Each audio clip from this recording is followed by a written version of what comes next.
In the United States, some of the most chilling crimes aren't committed by hardened adult criminals, but by teenage girls. They're young, they're supposed to be full of innocence, and yet, behind bars they're serving time for acts so cold and calculated. They've earned a place among the most feared inmates in the country. Today we're diving into the stories of teen girls whose crimes shocked entire communities, from premeditated betrayals to violent acts that seem unimaginable for their age. These aren't just headlines. These are real cases, real victims, and real consequences. Before we get into the details, we're just a few steps away from hitting our first 1,000 subscribers, a huge milestone for this channel. If you're enjoying the content, hit that subscribe button and help us cross the finish line together. Also, where are you watching from, and what time is it over there right now? And do you believe age should ever reduce a sentence for crimes like these? Drop your answer in the comments. I'll be reading and replying to as many as I can.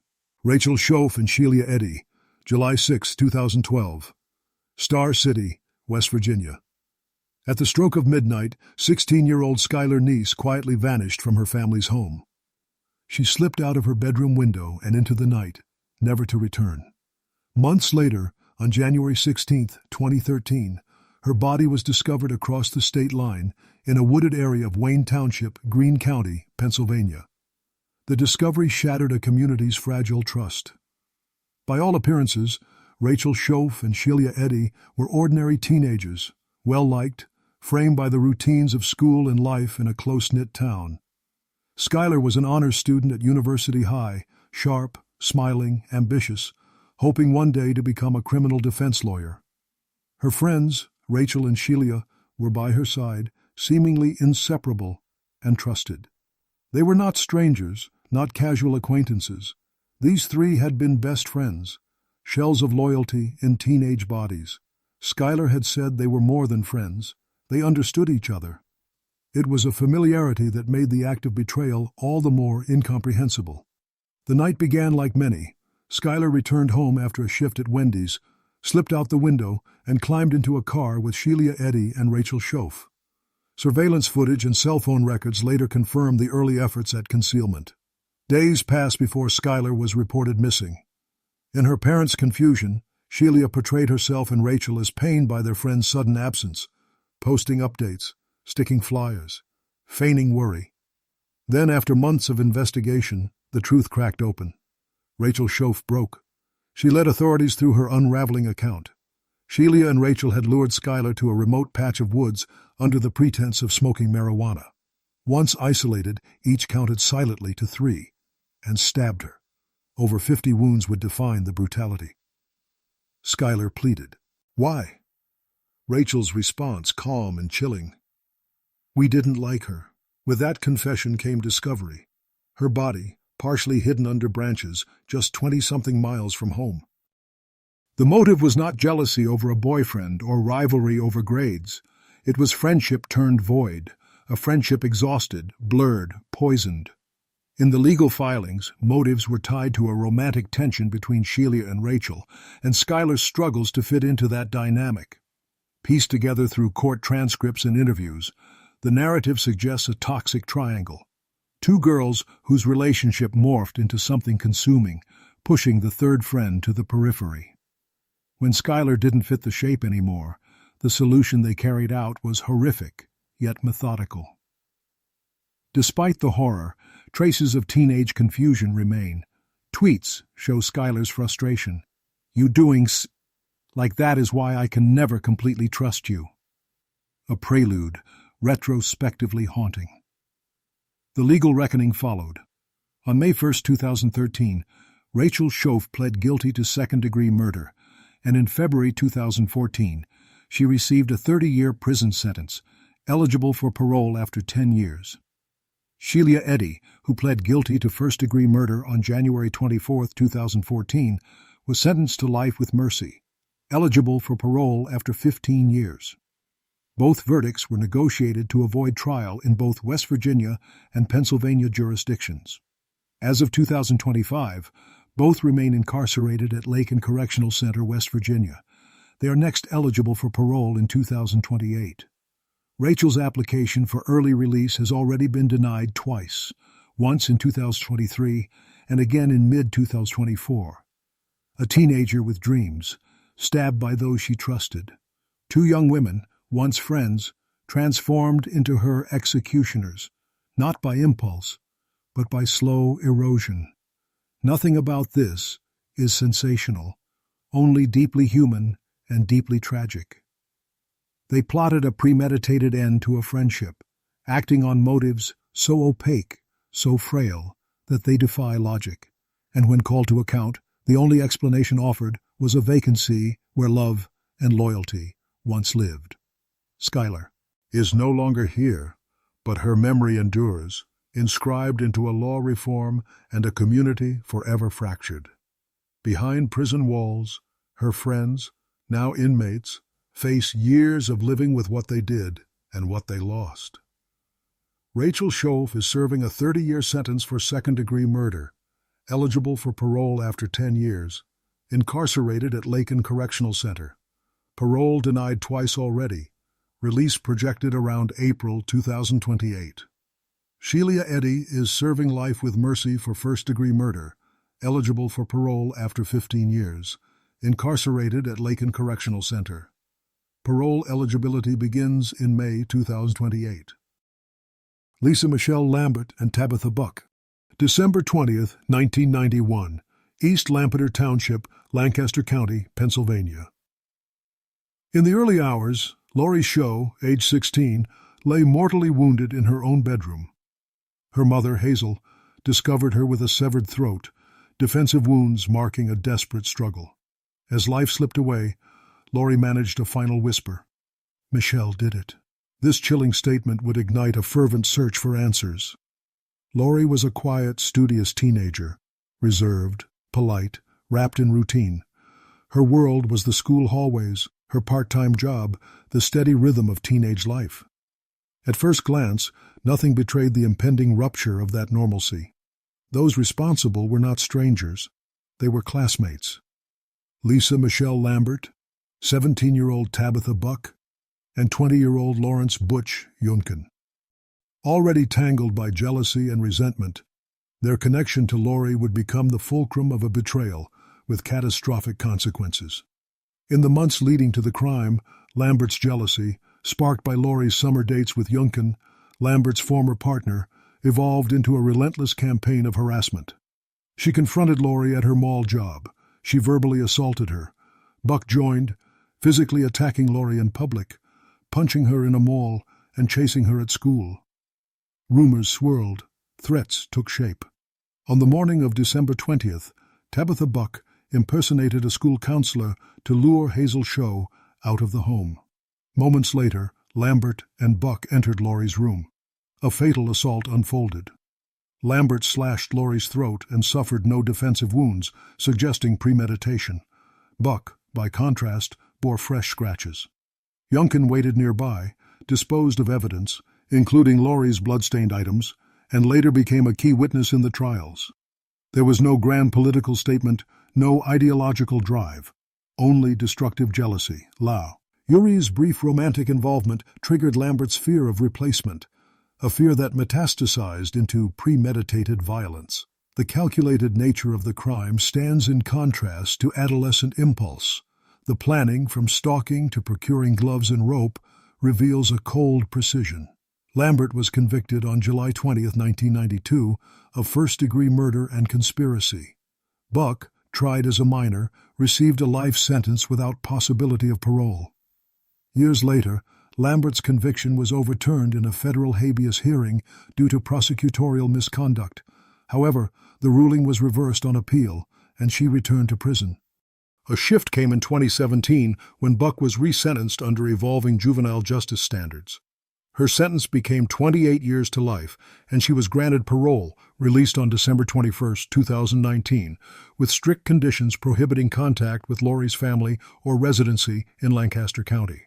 Meanwhile, Hazel Schae channeled her grief into advocacy. Her efforts shaped Pennsylvania's first anti-stalking law, enacted in June 1993, known as Lori's Law. A teenager, entrusted with homework and weekend ambitions, found herself betrayed. inside the safety of home. She fought, she spoke a name, and then she faded. Behind teenage jealousy lay a carefully orchestrated crime.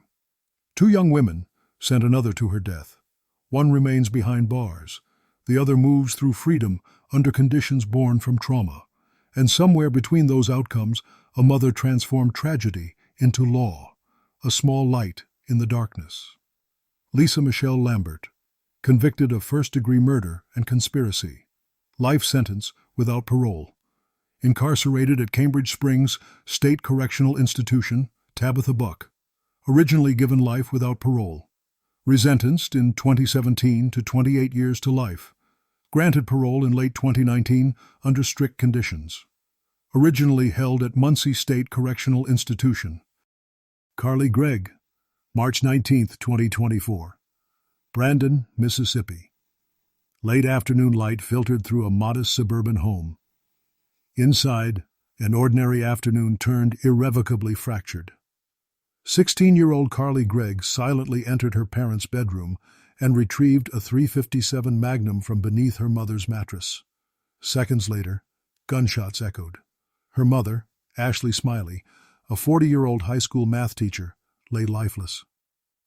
Moments later, Carly drew her weapon again, fired into the shoulder of her stepfather, Heath Smiley. The scene curled into stillness. A crime, stark and unbidden, had unfolded behind closed doors. To outsiders, Carly was bright, quiet, seemingly ordinary. She excelled in school, skipped 4th grade, and carried herself with an air of reserve. Within court testimony and counseling notes, she appeared introspective, engrossed in literature, even quoting Crime and Punishment. Yet beneath that composure lay emotional turbulence. Medical records, journals, and sketches hinting at mounting inner conflict. The victims were not strangers but anchors in Carly's life. Ashley Smiley was her mother, her mentor, the figure whose approval mattered deeply. Heath was more than a stepfather. He was, in mental health testimony, a source of stability, the adult she confided in.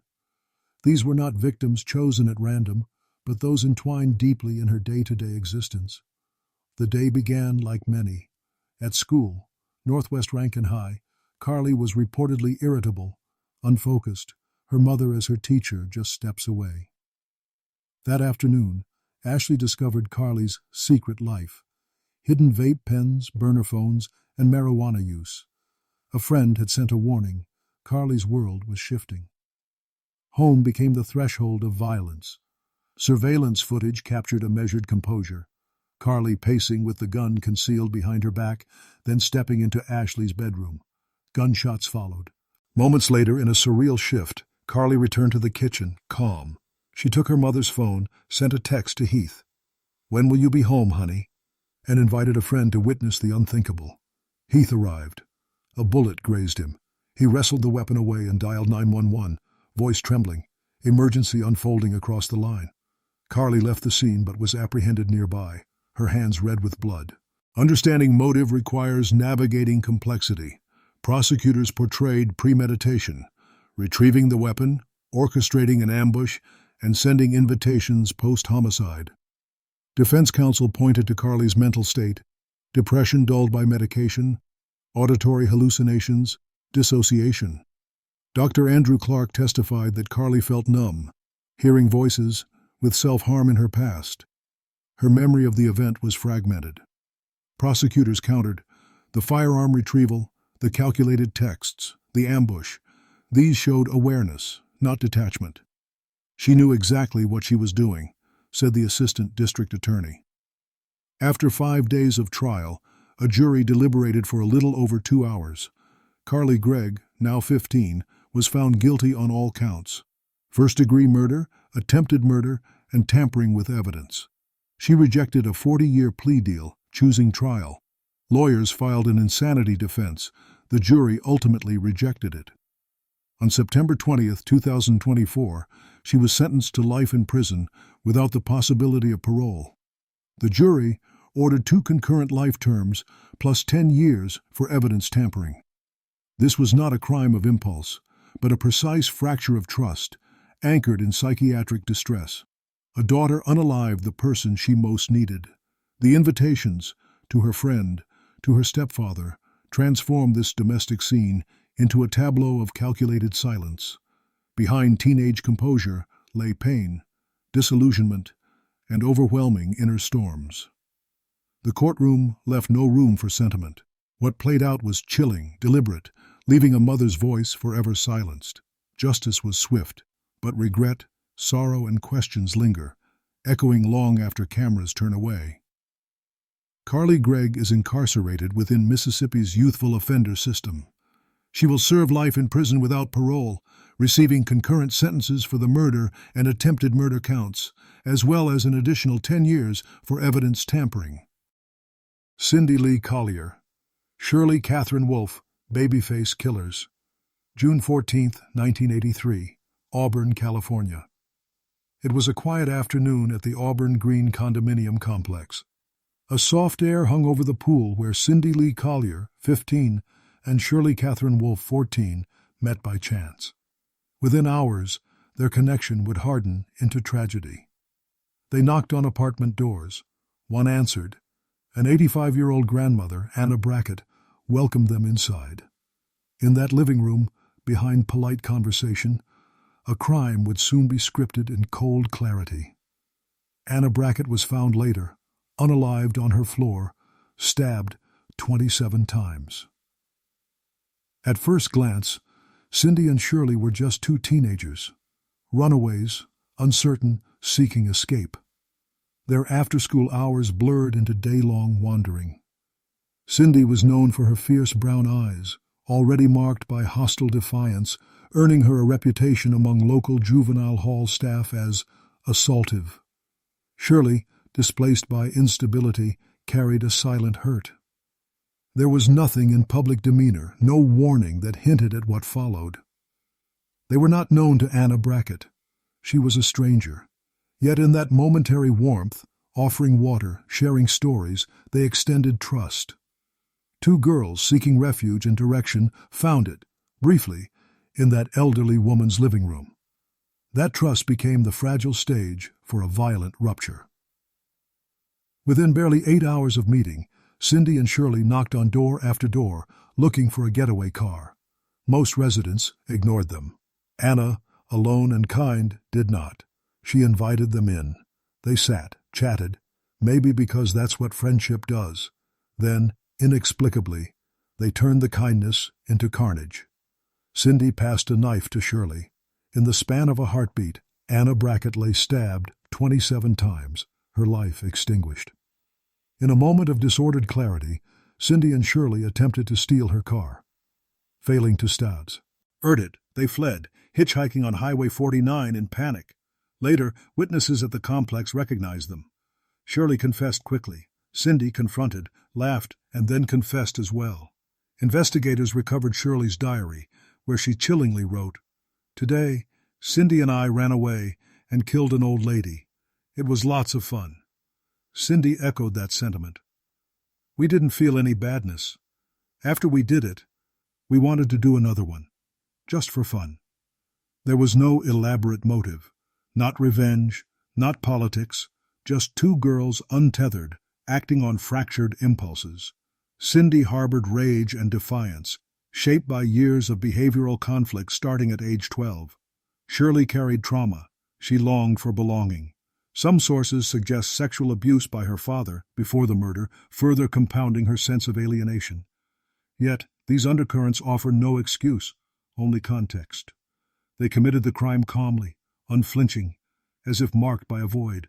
Both girls were tried under juvenile law and convicted of first-degree murder. California law capped their sentences at confinement in a youth authority facility until age 27. For Cindy, that translated into 12 years. For Shirley, 11. Cindy was released in 1992. She attended junior college and later pursued law at Pepperdine, eventually becoming a mother of 4 in Northern California.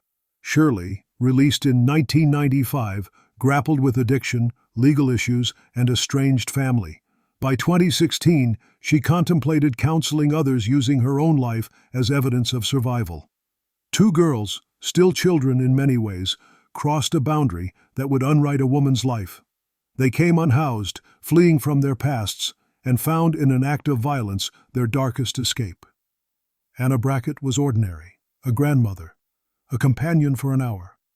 Her kindness became a door between life and death. There's no redemption in the moment, only the enduring echo of what trust can cost. But after release, life continued. Cindy shaping a future with a law degree, 4 children, unmarked by public headlines. Shirley navigating addiction, loneliness, and the distant possibility of using her pain to help others. In different ways, they both carried Anna's memory forward, an unspoken reckoning in silence. Cindy Lee Collier, sentenced under juvenile law to confinement until age 27, approximately 12 years. Released in 1992. Went on to earn her law studies and raise a family in Northern California. Shirley Catherine Wolfe, likewise sentenced to confinement until age 27, around 11 years at the time. Released in 1995. Struggled with addiction and reintegration. By 2016, she contemplated counseling based on her own life experiences. Morgan Geyser, Anissa Weier, Slenderman case. May 31, 2014. Waukesha, Wisconsin. A summer night, fragile and ordinary, fractured under the weight of a grim betrayal. In a wooded patch near David's Park, a 12-year-old girl lay gravely injured, stabbed 19 times. The attacker was her classmate, Morgan Geyser, age 12, and by her side stood her friend, Anissa Weier, also 12. Their motive, a belief that murder would appease Slenderman, a fictional internet figure. The violence unfolded like a waking nightmare, a childhood twisted beyond recognition. Morgan and Anissa were ordinary girls, students at a local middle school, likely quiet. No outward sign of danger marked them. But beneath a veneer of normalcy lay fracturing adolescent minds, vulnerable to myth, fantasy, and delusion. Their belief in Slenderman wasn't casual fandom. It was a lifeline in a world frayed by emotional instability. The victim, Peyton Leitner, was more than a classmate. She was a friend. Morgan and Anissa led her from Peyton's home under the guise of a game, hide and seek. The trust between them, once gentle and naive, became the ground zero of a betrayal so profound it defies comprehension. On that night, Morgan and Anissa guided Peyton into the forest. Moments later, Morgan began stabbing 19 times while Anissa stood by. Peyton crawled to safety, collapsing near a road where she was found alive. The assailants were apprehended hours later, still together, still holding the knife.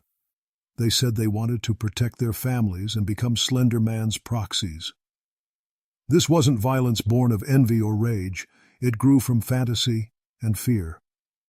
Morgan later described visual and auditory hallucinations, ghosts, melting colors, imaginary friends, hallmarks of early-onset childhood schizophrenia.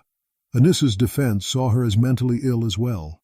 Their actions were not rational, but rooted in distorted realities where a fictional character held ultimate authority. In 2017, both girls pleaded guilty under the legal standard of not guilty by reason of mental disease or defect. Morgan Geyser was committed to a psychiatric hospital for up to 40 years, the maximum allowed, and declared not responsible due to mental illness.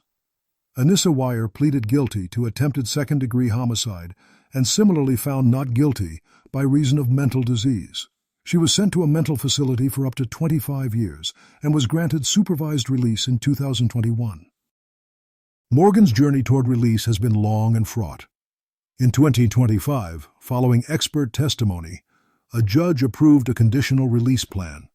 She would live under state supervision, wear a GPS monitor, and reside in a group home with mental health support. However, objections arose. Her proximity to Peyton's family raised concerns, prompting a location change. Further delay followed when the Sun Prairie group home rescinded placement amid public backlash. Despite red flags, Morgan's reading of disturbing media and communications with a murder memorabilia collector, judges ultimately ruled she had made sufficient progress.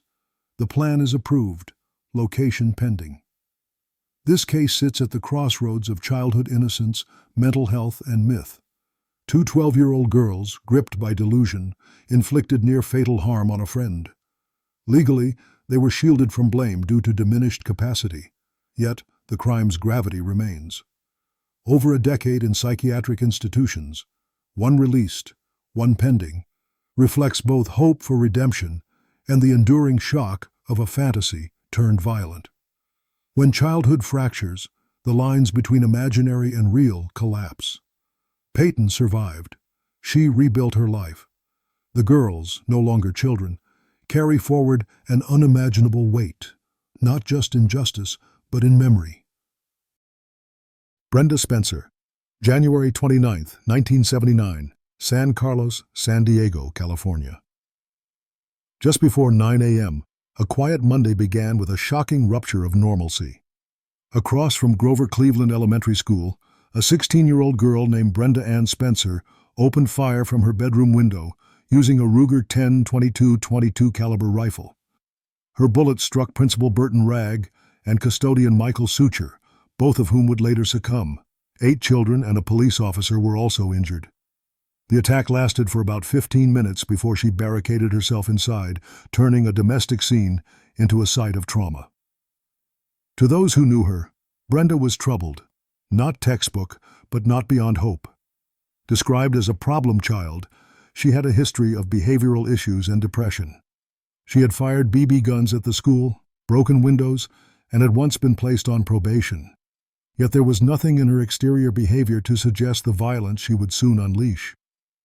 There was no personal history between Brenda and those she wounded. Principal Ragg and custodian Suture were not known to her. They were not targets of anger, grudges, or revenge. She fired at victims solely because they were present. In a chilling response to a reporter, Brenda said, "I don't like Mondays. This livens up the day." A banal phrase that masked an act of profound devastation. A single rifle, an elementary school, and a teenager's hand. Together, they scripted horror. At 8:50 a.m., Brenda began firing as students arrived. She first targeted children, choosing one because he was wearing blue, her favorite color. Then she shot the principal, who was helping them enter, and a custodian who tried to pull a child to safety. A responding officer was wounded in the neck. Police then positioned a garbage truck to block her line of fire. After about 36 shots, Brenda retreated inside and held a phone line. She spoke with reporters and eventually surrendered, but only after she was promised a Burger King meal. Brenda's answer, "I don't like Mondays," was as shocking as the violence itself, a flippant phrase to explain extreme cruelty. She seemed disengaged from what she had done. Public records suggest she suffered from epilepsy, depression, and had self-harmed, scratching words like unforgiven and alone into her skin. She spoke about her own role in the legacy of school shootings, acknowledging the influence she might have had on later crimes. These details reveal layers: a troubled teen, neither heroic nor monstrous, but deeply fractured, unable to connect remorse, sense, or empathy with her own actions. Brenda was tried as an adult. On April 4, 1980, one day after turning 18, she received concurrent life sentences, eligible for parole after 25 years to life. Since 1993, she has appeared at multiple parole hearings. In 1993, 2001, 2005, 2009, 2022, and most recently in February 2025. Each time, the San Diego County Parole Board denied release, citing the crime's impact and risk to public safety. As of today, Brenda remains in custody at the California Institution for Women in Chino, with her next parole hearing scheduled for 2028. The tragedy unfolds in the absence of motive. A teenager, disaffected and adrift, chose a rifle in her bedroom to send bullets that shattered a school. Her phrase, "I don't like Mondays," echoed not clarity, but apathy loaded with violence. It was empty and horrifying. In the years since, she has remained behind locked doors, denied release again and again. The community has moved forward, but on that day, trust fractured, innocence ended. Principal Ragg, custodian Suture, children, and a shocked school community all felt the aftershocks. There is no redemption to be found in such an act, only the long tale of loss, confusion, and grief. Brenda Ann Spencer, convicted of 2 counts of first-degree murder and assault with a deadly weapon. Sentenced. to life with possibility of parole after 25 years. Incarceration, California Institution for Women, Chino. Parole, denied repeatedly, 1993, 2001, 2005, 2009, 2022, 2025. Eligible again in 2028. Alyssa Bustamant, October 21, 2009, St. Martin's, Missouri. It was a Sunday evening. 9-year-old Elizabeth Olton did not return from a neighbor's house. After a prayer and cookie run, a child vanished. 2 days later, searchers found Elizabeth buried in a shallow grave just behind Alyssa Bustamante's home. She had been strangled, stabbed, her throat slit. A neighborhood transformed in grief. To those around her, 15-year-old Alyssa Bustamante was troubled but not menacing. Quiet, withdrawn, struggling. At home, she lived with her grandparents. Her mother battled addiction, her father served prison time. Friends sensed her inner turmoil. She had attempted suicide, wrestled with depression, and self-harmed. On social media, she jotted disturbing entries, cutting and killing people among her hobbies. Elizabeth was not a random stranger. She was Alyssa's neighbor, familiar steps down a street, like a sister to the family. That ordained closeness, folded within neighborhood trust, made the act all the more devastating. On October 21, 2009, Alyssa asked her younger sister to bring Elizabeth to the nearby woods, under the pretense of hanging out. Once alone, Alyssa executed a plan she had rehearsed. She strangled Elizabeth, slit her throat, stabbed her multiple times, then buried her in a pre-dug grave. That grave had been dug days earlier in the woods behind Alyssa's home. Investigators discovered her diary, hastily scribbled lines. "I just killed someone. It was amazing. As soon as you get over the 'oh my God, I can't do this' feeling, it's pretty enjoyable." Confronted, Alyssa led officers to the shallow grave. Her own words, captured in that diary, revealed the motive. Curiosity turned violent. She wanted to know what it felt like to kill. She normalized her actions. She went to church after. There were warning signs, psychological diagnoses, major depress, Scion, borderline personality disorder, self-harm, suicidal episodes. She was flagged for help, but her mind led elsewhere. In November 2009, Alyssa was arraigned. She initially pleaded not guilty to first-degree murder and armed criminal action. But in January 2012, she accepted a plea, guilty to second-degree murder and armed criminal action. In February 2012, she received life imprisonment with parole eligibility, plus a consecutive 30-year sentence, pushing her earliest possible release to 2059 when she would be 65. Her appeal in 2014 was rejected. Due to a 2014 Supreme Court ruling, juvenile offenders were eligible for parole, even on life sentences. In 2021, Missouri enacted a law allowing juvenile non-capital offenders parole after 15 years. As a result, Alyssa was tentatively set for parole in 2024. Governors and lawmakers, prompted by Elizabeth's family, passed SB 754 in 2024, blocking parole eligibility for second-degree murder by juveniles. But it came just days after Alyssa's parole hearing. The parole board denied her release. Now, the earliest projected release stands far beyond 2044, likely closer to 2059. Her next hearing, though no longer viable, was initially scheduled for 2029. A young girl, full of unknown struggles, lured an even younger child into woods and extinguished a life. The betrayal was familial, not ideological. Elizabeth, just 9, vanished. Alyssa later whispered that killing felt enjoyable. The brutality is without redemption. The only clarity lies in silence, where a broken community gathers memory, mourning trust, lost. Elizabeth's mother, Patty Price, continues to speak at every parole hearing to plead that those few words, pretty enjoyable, not be forgotten. They propelled legislation reshaping Missouri's laws. But neither legal change nor remorse can reconstruct a childhood ended in innocence betrayed. Alyssa Bustamant, convicted, second-degree murder and armed criminal action. Sentence: life imprisonment with parole eligibility, followed by consecutive 30-year sentence. Facility: Chillicothe Correctional Center, Missouri.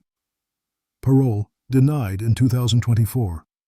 Next possible reconsideration pushed beyond 2029 by law. Earliest actual release around 2059, when she is 65. Christina Fetters, November 23, 1994. It's the night before Thanksgiving in Des Moines, Iowa. On a quiet street, inside a modest home, an elderly woman lies in her bed. She's been ill. Her breathing is shallow, her body frail. Her name is Arlene Claim, a 73-year-old great-aunt who had always been described as gentle, the kind of relative who smiled easily and welcomed visits from family.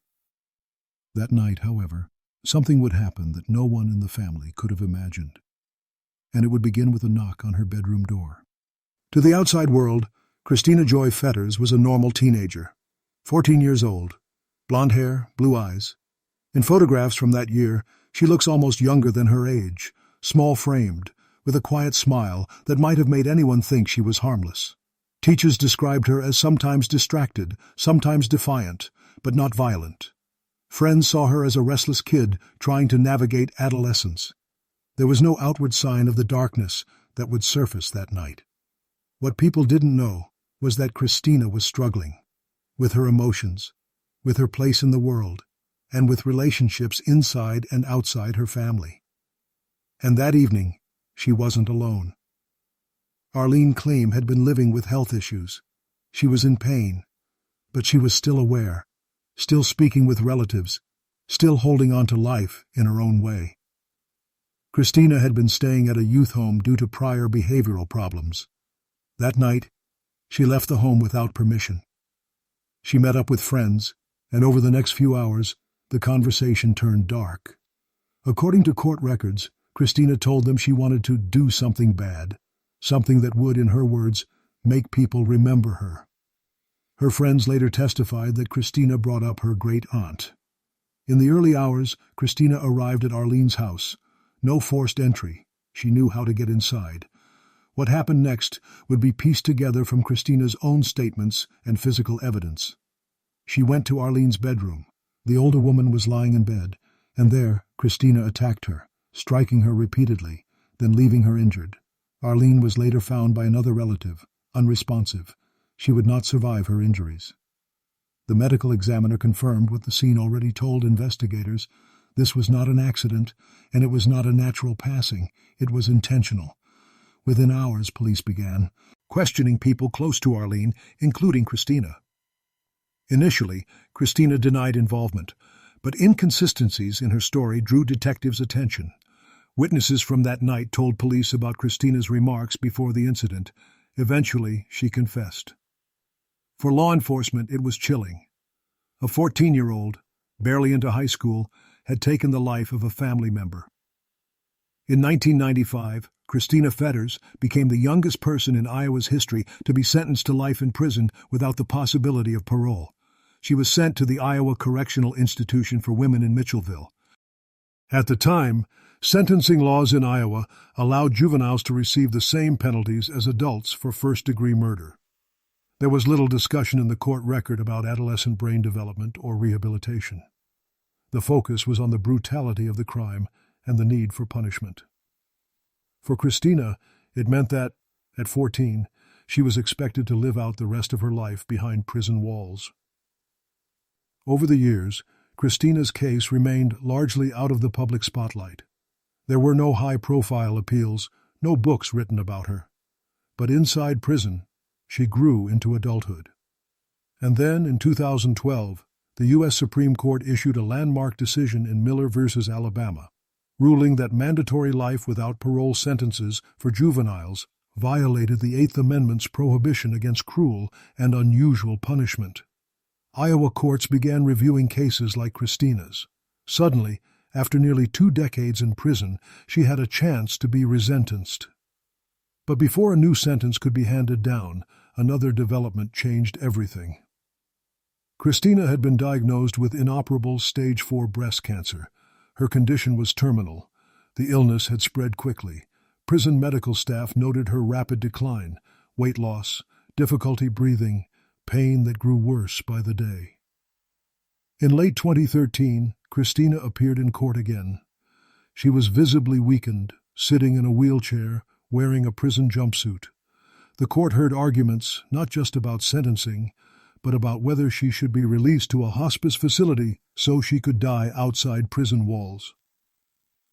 Some of Arlene Claim's relatives opposed the idea. Others, while still grieving the crime, did not object. Ultimately, the court decided to grant a compassionate release. The reasoning was practical as well as humane. Christina was no longer a threat to the public, and her life expectancy was short. In December 2013, Christina left the prison where she had spent 19 years. She was taken to a hospice house in Des Moines. News coverage at the time showed a pale, thin woman, almost unrecognizable from the teenager in her mugshot. She died there just 2 months later, in February 2014. She was 34 years old. The Christina Fetters case continues to stand out in Iowa history, not only because of her age at the time of the crime, but because it intersects with a pivotal moment in American juvenile justice. Her story raises difficult questions about accountability and mercy, about whether a child who commits a violent act can ever truly be rehabilitated, and about how the justice system should respond when the person who once committed a crime is no longer the same in body, mind, or spirit. In the end, there is only the silence left behind in 2 lives. Arlene Claim's, a life ended in fear and violence, remembered by those who loved her. And Christina Fetters, a life that began in the ordinary rhythm of a Midwestern childhood, but ended in a hospice bed after decades spent behind concrete walls. 2 very different women, connected by blood, and by a night that can never be undone. Christina Fetters was convicted of first-degree murder in 1995 and sentenced to life without parole at the Iowa Correctional Institution for Women in Mitchellville. Following changes in juvenile sentencing law, she was granted compassionate release in December 2013 due to terminal cancer and died in hospice care on February 24, 2014. Carol Ann Fugate, January 21, 1958, Lincoln, Nebraska. It was midwinter, early evening. A quiet house on the outskirts of town held an ominous calm. Inside, Velda Bartlett, Marion Bartlett, and their 2-year-old daughter Betty were discovered shot and unalived. The perpetrator, 19-year-old Charles Starkweather, accompanied shockingly by his 14-year-old girlfriend, Carol Ann Fugate. That night marked the start of a spree that would span days, states, lives, and change them irrevocably. In photo stills from junior high yearbooks, Carol appears like any other Nebraska teenager, clean-cut, reserve etched into every line of her posture. Described by teachers as intelligent and well-liked, she attended Whittier Junior High, maintaining solid grades, participating in class. There were no visible warnings, no internal alarms, no loud outbursts. She seemed ordinary, until the world changed. Velda and Marion Bartlett were not random people. They were family, Carol's mother and stepfather. Their deaths were not the result of distant grudges, but thrusts that broke the most intimate bonds. When 2-year-old Betty fell victim as well, that trust shattered completely. This was not a crime committed out of hate for a stranger. It was a violent rupture at the core of her own life. Starkweather's spree, fueled by obsessions and disillusionment, began months earlier.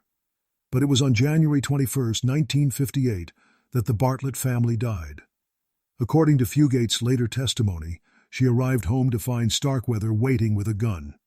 He claimed the family was held hostage, and that compliance would spare their lives. For the following 6 days, they remained in that house. Carol later admitted to dismissing callers and deflecting suspicions. But when her grandmother's concern escalated, they fled, driving across Nebraska into Wyoming, leaving behind a trail of death. They murdered a farmer, a teenage couple, and others along their route. The spree ended on January 29, 1958, near Douglas, Wyoming. There, they were arrested. At the capture, Fugate allegedly held a .410 bore shotgun on the teenage couple. She later insisted she had no choice, that Starkweather denied her freedom, that she was a hostage. Starkweather's motive seems tied to rebellion, frustration, and idolizing James Dean's outsider persona. But Carol's role is far less clear. Her own accounts described coercion, yet the prosecution argued otherwise. She had opportunities to escape. In that 6-day interlude, she could have sought help, but did not. No detailed psychiatric records have emerged publicly, but those court decisions rested on the belief that she was complicit rather than coerced. Her claim of hostage status was undermined by Starkweather's own shifting statements. He alternately asserted she was an accomplice or a passive partner. The jury concluded her actions were deliberate, even if the crime had no clear motive beyond submission to Sturm and Drang. In 1959, Carol Ann Fugate was convicted of first-degree murder, 1 count, and given life imprisonment. She holds the grim record as the youngest female tried for first-degree murder in U.S. history. Her sentence was carried out at the Nebraska Correctional Center for Women in York. In 1973, after 15 years behind bars, the Nebraska Board of Pardons commuted her sentence to 50 years, based in part on her age and behavior. This decision opened a path to parole. She was paroled in 1976, after serving 18 years. Authorities facilitated a fresh start, new identity, relocated residence. In the following decades, she lived a quiet life, working custodial jobs, nannying, eventually marrying. In 2020, she sought a pardon to move beyond past stigma. The request was denied. Her pardon was considered too broad in scope. A 14-year-old girl, ordinary by every outward appearance, sheltered in her hometown, shared in a savagery that killed her family and others. The question remains, was she coerced or complicit? 11 lives lost in one winter. Bodies found in barns, storm cellars, fields across Nebraska and Wyoming. Carol remained alive, long past her teenage years, facing no longer sensational headlines, but the weight of remorse, public scrutiny, and unresolved questions. Justice demanded consequence. But mercy, or at least reconsideration, offered another path. Carol Ann Fugate, convicted of first-degree murder, sentenced to life imprisonment in 1959. Erved, approximately 18 years at Nebraska Correctional Center for Women in York. Sentence commuted in 1973 to 50 years, paroled in 1976. Life afterward, relocated, worked ordinary jobs, married, denied pardon in 2020. Courtney Schulhof. Night of February 9, 2004. Altamonte Springs, Florida. In the calm of a suburban apartment, Stephen Schulhof, a 48-year-old father, was discovered grievously injured, bludgeoned in his bedroom. His body was later hidden in a large plastic garbage container. The weapon, a Louisville Slugger baseball bat. The suspect, his 16-year-old daughter, Courtney Christine Schulhof. The crime scene marked not only a homicide, but the start of a shockingly intimate betrayal. In yearbook photos and court transcripts, Courtney appears well-groomed, quiet, and reserved, nothing to suggest she was capable of orchestrating murder. A high school student who dropped out and was pursuing her GED, she lived with her father following her parents' divorce. Despite her young age and outward normalcy, beneath the exterior lay a volatile mix of emotional turmoil and rebellion. Stephen Schulhof was Courtney's father. Their relationship was fractured. He disapproved of her relationship with Michael Morin, a 20-year-old car thief and petty criminal whom Courtney met near her school. She claimed her father physically abused her, a claim he denied, but it was powerful enough to shape their entwined fates. On that February night, Courtney arranged to walk the family dog, giving Michael Morin access to her father's apartment. Morin entered and allegedly delivered several blows with the bat. Courtney initially claimed she was absent, but later accepted full responsibility. In court, she stated, Michael Morin is not the person who killed my father. I was. Her confession, delivered in hushed, unwavering tones. After the crime, the two fled, drove to a McDonald's 20 miles away, then returned. Stephen's girlfriend, Elaine Book, discovered the scene and called police. Motive appears rooted in emotional entrapment. Courtney asserted ongoing abuse. Prosecutors argued she manipulated Michael to commit the crime. He claimed he blacked out. The baseball bat, positioned outside Stephen's bedroom door, bore silent witness to premeditation. Courtney's shifting narratives, from absent witness to orchestrator, leave open whether she acted from fear, control, or something darker. Courtney stood trial at 18. In September 2006, she was convicted of first-degree murder and, under Florida law, automatically sentenced to life without the possibility of parole. Shortly after the verdict, she took the stand and insisted she wielded the bat herself. Michael Morin was later convicted in April 2007, also receiving life without parole. Courtney's story garnered international attention in 2009, especially in Germany, spotlighting U.S. juvenile sentencing against minors.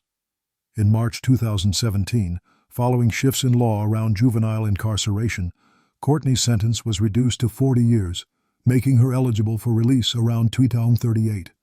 She is currently incarcerated at Lowell Correctional Institution in Florida.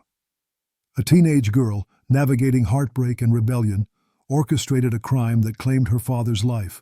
Whether victim or villain or both, the tragedy lives in the small details. A baseball bat left by a door, a blacked-out killer, and confession whispered in a courtroom. Her youth stands in stark contrast to the brutality. One life ended, another reshaped, justice exacted. But the echo remains. A family fractured, a daughter bearing an impossible weight, a future foreclosed. Courtney Schulhof, convicted of first-degree murder at age 18, originally sentenced to life without possibility of parole in 2006, sentence reduced to 40 years in March 2017, projected release around 2038. Facility, Lowell Correctional Institution, Florida. Murderers of Shandanda Sharer, January 11, 1992, Madison, Indiana. In the cold pre-dawn hours of a January winter, a small, quiet town would awaken to a horror that defied age or reason. A 12-year-old girl, Shandanda Sharer, was found in a field, bound, burned, and barely recognizable. The brutality pierced through the calm of Madison and echoed long after. Her death marked the end of one childhood and the distorted beginning of 4 others. To those who knew them, these girls seemed typical. Students from Hazelwood Junior High: Melinda Lovelace, 16, Lori Tackett, 17, Hope Rippey, 15, Tony Lawrence, 15. None carried warning signs of the violence they would unleash. But beneath the ordinary surfaces, currents of jealousy, confusion, and emotional pain were gathering force. Shandanda Sharer was not a stranger. She was a peer, a classmate, a girl on the edge of adolescence. 2 of the perpetrators, especially Lovelace, perceived her as a rival. Her growing connection with a girl named Amanda Hevrin threatened Melinda's fragile sense of intimacy. The roots of their relationship were tangled in adolescent love, jealousy, and the intense bonds that shape young lives. On the night of January 10th, Tony Lawrence and Hope Rippey lured Shandanda from her father's home, telling her she would meet Amanda. Instead, they drove her to a waiting car, where Melinda Lovelace emerged with a knife. Lori Tackett was behind the wheel. Bound with rope, Shandanda was taken first to a desolate logging road, then into an abandoned building called the Witch's Castle, where she was taunted, beaten, strangled, and stabbed. Believing her dead, the girls placed her in the trunk. But at dawn, they heard her still breathing. Instead of stopping, they stabbed her again, then drove to a remote field where, with gasoline dripped and flames set, Shandanda was burned alive, still alive when the fire began.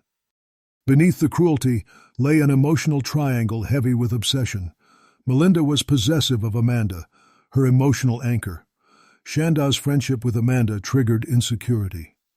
Testimony later revealed Melinda's family was fractured, her father abusive, her emotional state fragile. Laurie, Hope, and Tony followed, whether out of loyalty, fear, or shared hurt. The violence, graphic, prolonged, was rooted not in hate for a stranger, but in adolescent minds twisted by love, power, and confusion. Within 48 hours, all four were in custody. They were charged as adults. Plea agreements spared them the death penalty. Melinda Loveless and Laurie Tackett pleaded guilty to murder, criminal confinement, and arson, and received 60-year sentences each. Hope Rippey, considered less directly involved, got 60 years with 10 suspended, effectively reduced later. Tony Lawrence, who did not partake in the burning, took a plea for criminal confinement and got 20 years. All four women have since been released. Tony Lawrence, released in 2000 after about 9 years. Hope Rippey, released in 2006 after serving roughly 14 years. Laurie Tackett, released in 2018 after around 25 years. Melinda Loveless, released in 2019 after 26-plus years. These decisions sparked renewed grief and debate in Madison and community outrage at the notion of early release. And yet, the justice system's calculations moved toward parole. In January 1992, a 12-year-old was tortured by her peers, girls only years older, fueled by rage and adolescent despair. The crime was not impulsive, but deliberate and protracted, an unfolding horror. The four perpetrators were children themselves. Their time in prison spanned decades. Still, the account leaves lingering questions about responsibility, redemption, and youth in extremis. Atina Marie Canaday, June 3, 1982. Gulfport, Mississippi. Late evening on a Gulf Coast street. A U.S. Air Force Reserve Sergeant, Ronald Wojcik, 29, and his girlfriend Sandra Sowash were forcibly taken from his home. The abduction would soon escalate into something far darker. This quiet neighborhood would become the starting point of a crime that would shock the region and raise profound questions about age, culpability, and justice. To those around her, Atina Marie Canaday seemed unremarkable, not celebrated, not reviled, just another troubled teen. Born in 1965 in Mobile, Alabama, she endured a turbulent childhood. Her mother worked as an exotic dancer, her father inflicted early trauma, and by age 13, she was married. Divorced 1 year later, she drifted, working as a dancer and sex worker. Academically, she faced significant challenges, reflected in an IQ estimated at 71. By 1982, she had crossed paths with Sergeant Wojcik, an older man unaware of her age initially. When the truth emerged, their relationship ended, but her presence would not. The victim was not a stranger. Ronald Wojcik had been romantically involved with Atina, a liaison that fell apart when her true age surfaced. That intimacy framed the betrayal. The pairing of familiarity and rupture would propel the events that followed, shattering more than just his life. On June 3, 1982, Atina Canaday, accompanied by David Randolph Gray, 28, and Dawn Bushart, 15, forced Wojcik and Sowash into his own van. It was kidnapping dressed as coercion. At one point, Canaday reportedly suggested that her accomplice Gray should assault Sowash. The van stopped near a rural area. Sowash escaped on foot and notified law enforcement. In the woods, Wojcik was murdered. Initially, Canaday shifted all blame to Gray, but she later confessed involvement while in custody. There was no explicit motive, no plea of vengeance, hence, no financial gain. What emerges through court documentation is a portrait of a girl stretched by abuse, instability, and incapacity for normal connection. Psychologically and intellectually vulnerable, yet deeply entangled in a violent scenario with older, more dominant adults. Her statement to police evolved, from complete denial to reluctant acknowledgement. The legal response was swift. In September 1982, she was convicted of capital murder. Shockingly, the jury recommended death by lethal injection, a punishment later overturned due to her age, missteps in jury instructions, and violation of her constitutional right to counsel during critical questioning. In 1984, the Mississippi Supreme Court reversed her sentence, citing cruel and unusual punishment, among other legal grounds. Following the court's decision, Canaday was resentenced to one life sentence plus 2 consecutive 25-year sentences, served at the Central Mississippi Correctional Facility. Her trial had a broad impact on juvenile justice, foreshadowing shifts in constitutional interpretation and the role of mitigating circumstances for youthful offenders. The case laid a foundation for later decisions limiting or eliminating death sentences for juveniles. After decades in custody, Canaday was granted parole on March 9, 2008. Details about the terms or her life thereafter remain sparse. Her story did inspire a television movie, Too Young to Die, starring Juliette Lewis. Though dramatized, it mirrored the disturbing notion of a child condemned for terrible acts. She was a girl, not yet physically mature, caught in a violent nexus of coercion, woundedness, and impulse. The starkness of a teenager standing trial for capital murder remains chilling. Her case presses us to confront the fragile boundary between childish immaturity and conscious culpability. 50 years later, the echoes of that crime linger, not in sensational headlines, but in courts, ethical debates, and lives half-lived. It is a reminder that justice, especially for youth, must weigh responsibility against capacity for change. Atina Marie Canaday, convicted of kidnapping and murdering Sergeant Ronald Wojcik, originally sentenced to death in 1982, sentence reversed in 1984, re-sentenced to life, plus 2 consecutive 25-year terms at Central Mississippi Correctional Facility. Paroled on March 9, 2008.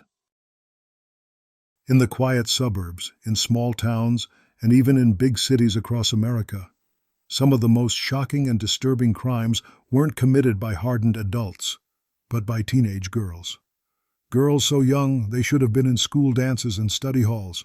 Instead, they were plotting and carrying out unthinkable acts that would send them to prison for years, sometimes for life. These aren't just headlines from a distant past.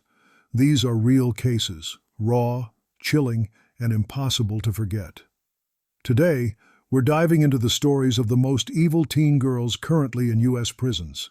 And trust me, some of these will stay with you long after the video ends. As we go through each case, I want to hear your thoughts. Do you think these girls were born evil or shaped by their circumstances? Drop your opinions in the comments, and don't forget to hit that subscribe button so you never miss the next deep dive.